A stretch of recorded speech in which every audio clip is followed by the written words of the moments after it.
চলতেছে ১৯ রমজান অর্থাৎ মাগফিরাতের নবম দিন। আল্লাহ তাআলার রহমতের দরজা খোলা আছে। আল্লাহ রাব্বুল আলামিন তার কুদরতের দরজা খুলে কুদরতিভাবে বসে আছেন। আল্লাহু আকবার। পবিত্র মাহে রমজানের মাগফিরাতের এই দিনে আজকে আমি আপনাকে শুধুমাত্র ছোট্ট দুইটা দোয়া শিখিয়ে দিব। যেই দোয়াটা করে আপনি যদি যেই কোনো দোয়া করেন ইনশাআল্লাহ আপনার সেই দোয়া কবুল হবে। এবং দ্বিতীয় নাম্বার যেই দোয়াটা, এই দোয়াটা যদি আপনি পাঠ করেন আপনার পিতামাতার জীবনের যত গুনাহ আছে বেঁচে থাকা অবস্থায় অথবা মরে যাওয়ার পরের সকল গুনাহ আল্লাহ তাআলা মাফ করে দেবেন। সুবহানাল্লাহ। প্রথম যে আমলটা আমি আপনাকে শিখিয়ে দেব, এই আমলটা করে তারপর পিতামাতার জন্য দোয়া করবেন। আল্লাহ তাআলা পিতামাতার প্রতি সদ্ব্যবহার প্রসঙ্গে পবিত্র কোরআনে বলেন, তোমরা আল্লাহর ইবাদত করো, তার সঙ্গে শিরক করো না এবং পিতামাতার সঙ্গে সদ্ব্যবহার করো। সূরা নিসার ৩৬ নম্বর আয়াত। সূরা আহকাফের ১৫ নম্বর আয়াতে আবার বলেন, আর আমি নির্দেশ দিয়েছি মানুষকে তার পিতামাতার সঙ্গে ভালো ব্যবহার করার। সুতরাং পিতামাতার হকের মধ্যে প্রথমে যেটা আসে সেটা হচ্ছে সদ্ব্যবহার অথবা ভালো ব্যবহার করা। এখন আপনি আমাকে প্রশ্ন করতে পারেন যে আমি যদি প্রথম দোয়াটা পড়ি তাহলে আমার কি কি লাভ হবে। দেখেন, আজকের দিনে এই ছোট্ট দোয়াটা যদি আপনি পড়েন, এটা এতটাই পাওয়ারফুল দোয়া। আমার সাথে সাথে শুধুমাত্র ৩ বার পাঠ করবেন। আল্লাহ তাআলা যদি আপনাকে তৌফিক দান করেন বা সেই কপাল বা ভাগ্য দান করেন, ইনশাআল্লাহ আপনার ভাগ্য খুলে যাবে, আপনার নসিব ভালো হয়ে যাবে, আপনার দরিদ্রতা দূর হয়ে যাবে, যত অভাব অনটন আছে সকল কিছু দূর হয়ে যাবে। অনেকেই বলেন আমি অনেক ঋণগ্রস্ত আছি। আপনাকে আমি বলবো এই ছোট্ট দোয়াটা পড়েন, ইনশাআল্লাহ আল্লাহ তাআলা ঋণ পরিশোধের ব্যবস্থা করে দেবেন। আপনার যে কোনো ধরনের মনের আশা পূরণের জন্য এই ছোট্ট দোয়াটা পড়ে আল্লাহ তাআলার কাছে দোয়া করবেন। নবীজি সাল্লাল্লাহু আলাইহি ওয়াসাল্লাম বলেছেন, এই দোয়াটা ইসমে আজমের দোয়া। ইসমে আজম এমন এক দোয়া যেখানে আল্লাহ তাআলার নাম রয়েছে। আল্লাহ তাআলা নেকওয়ালি বাক্যে আমল করার জন্য বলেছেন, আর এই ইসমে আজমটা হচ্ছে একটা সর্বশ্রেষ্ঠ নেকওয়ালি বাক্য। এই বাক্য পড়ে আপনি আল্লাহ তাআলার কাছে চাইবেন। রাসূল সাল্লাল্লাহু আলাইহি ওয়াসাল্লাম বলেন, দরিদ্রতা আসে গুনাহের কারণে। আল্লাহ তাআলা আপনার গুনাহ ক্ষমা করে দিবেন ইনশাআল্লাহ এই দোয়ার কারণে। আপনার এই চোখ দিয়ে যত গুনাহ করেছেন, হাত দ্বারা যত গুনাহ করেছেন, মুখ দ্বারা যত মিথ্যা কথা বলেছেন এবং চিন্তা মস্তিষ্ক দিয়ে যত গুনাহই করেছেন না কেন, আল্লাহ তাআলা মাফ করে দিবেন। এই মাগফিরাতের 10 দিন চলছে। আল্লাহ রাসূলের কাছে জিবরাইল আলাইহিস সালাম এসেছেন, আল্লাহ তাআলা দোয়া শিখিয়ে দিয়েছেন এবং সেই দোয়া নবী করিম সাল্লাল্লাহু আলাইহি সাল্লামের কাছে বলেছেন। তখন রাসূল সাল্লাল্লাহু আলাইহি সাল্লাম আমিন বলেছেন। সাহাবারা জিজ্ঞেস করলেন, হে আল্লাহর রাসূল, আপনি আমিন কেন বলেছেন? রাসূল সাল্লাল্লাহু আলাইহি সাল্লাম বলেন, ওই ব্যক্তি ধ্বংস হয়ে যাক যে রমজান মাস পাইল কিন্তু তার গুনাহগুলি ক্ষমা করাইতে পারল না। নাউজুবিল্লাহ। সুতরাং এই রমজান মাসটা কতটা ফজিলতপূর্ণ মাস আপনি নিজেও বুঝতেছেন। আর এই দিনে এই মাসে বেশি বেশি এই ছোট্ট দোয়াগুলো পাঠ করেন। আপনার পিতামাতার উপর আপনার অনেক হক রয়েছে। একজন সাহাবী নবী করিম সাল্লাল্লাহু আলাইহি সাল্লামকে বারবার জিজ্ঞেস করছিলেন, আমার সদ্ব্যবহার পাওয়ার অধিকার সবচেয়ে বেশি কার? নবীজি সাল্লাল্লাহু আলাইহি সাল্লাম বারবার উত্তরে বলতেছিলেন, তোমার মায়ের। এইভাবে 3 বার জিজ্ঞেস করার পরে বলেছিলেন, তোমার বাবার। বুখারী শরীফের হাদিস।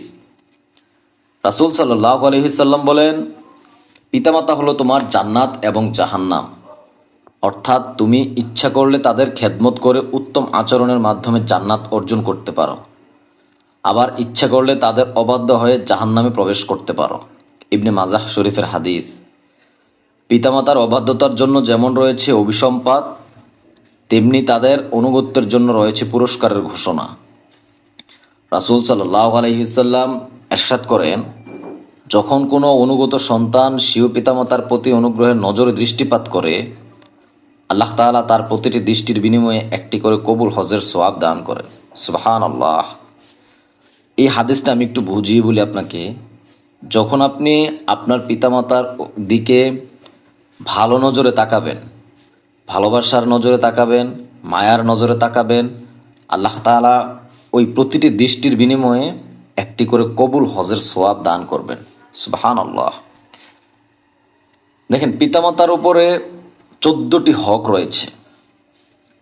তাদের প্রতি এই 14টির মধ্যে 7টি হচ্ছে জীবিত থাকা অবস্থায় এবং 7টি হচ্ছে মরে যাওয়ার পরে।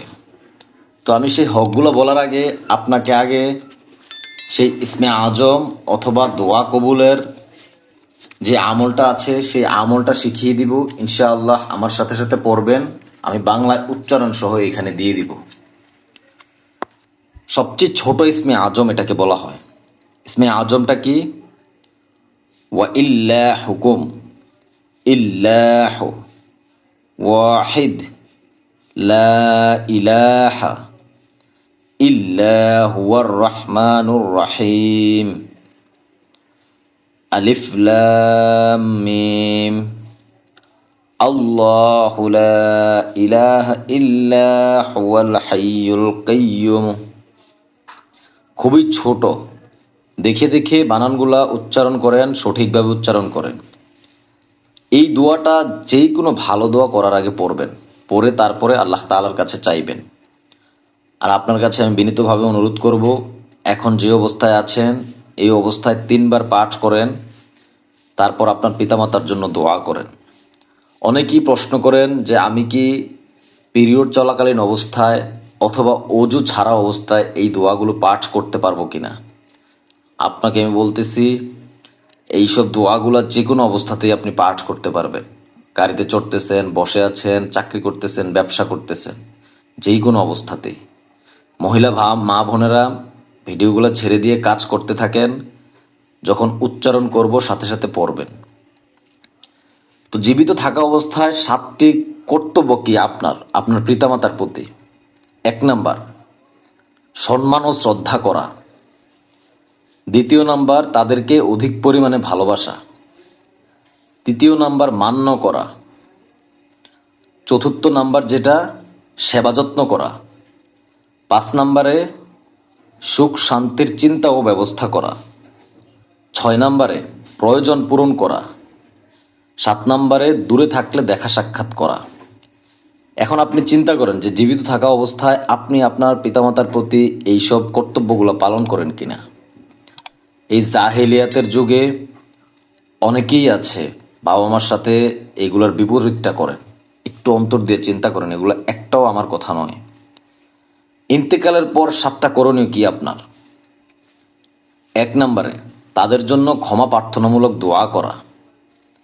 2 নাম্বার, ইবাদতের মাধ্যমে সওয়াব রেশানি করা। 3 নাম্বার, তাদের বন্ধুবান্ধব ও নিকটাত্মীয়দের সম্মান করা। 4 নাম্বার, তাদের বন্ধুবান্ধব ও নিকট স্বজনদের সাহায্য সহযোগিতা করা। 5 নাম্বার, তাদের ঋণ থাকলে পরিশোধ করা ও তাদের কাছে কারো গচ্ছিত আমানত থাকলে তা প্রত্যাবর্তন করা। 6 নাম্বার, বৈধ ওসিয়তগুলো পূরণ করা। 7 নাম্বার, কবর জিয়ারত করা। মারা যাওয়ার পরে এই কাজগুলো আপনি করবেন, অবশ্যই করবেন। সুতরাং এখন এই কাজের মধ্যে একটা কাজ হচ্ছে তাদের জন্য দোয়া করেন, তাদের গুনাহের জন্য ক্ষমা চান। পড়েন, দোয়াটা পড়েন। রব্বিগফিরলি ওয়ালি ওয়ালিদাইয়া ওয়ালিল মুমিনিনা ইয়াউমা ইয়াকুমুল হিসাব। খুবই ছোট দোয়া, পড়েন, অর্থসহ আমি দিয়ে দিয়েছি। দেখেন, আল্লাহ তাআলা আপনার জীবিত থাকা অথবা মৃত বাবা মার জীবনের সকল গুনাহগুলি মাফ করে দিক। আমিন। দয়া করে কমেন্ট বক্সে অবশ্যই আমিন লিখে যাবেন। আর শেয়ার করে দেন, শেয়ার করে দিয়ে অন্য সবাইকে দেখার সুযোগ করে দেন। আপনার কারণে কেউ যদি আমল করে, সেইটার সওয়াব কিয়ামত পর্যন্ত উঠতে থাকবে। সুবহানাল্লাহ। ভালো থাকবেন। আসসালামু আলাইকুম ওয়া রাহমাতুল্লাহি ওয়া বারাকাতুহু।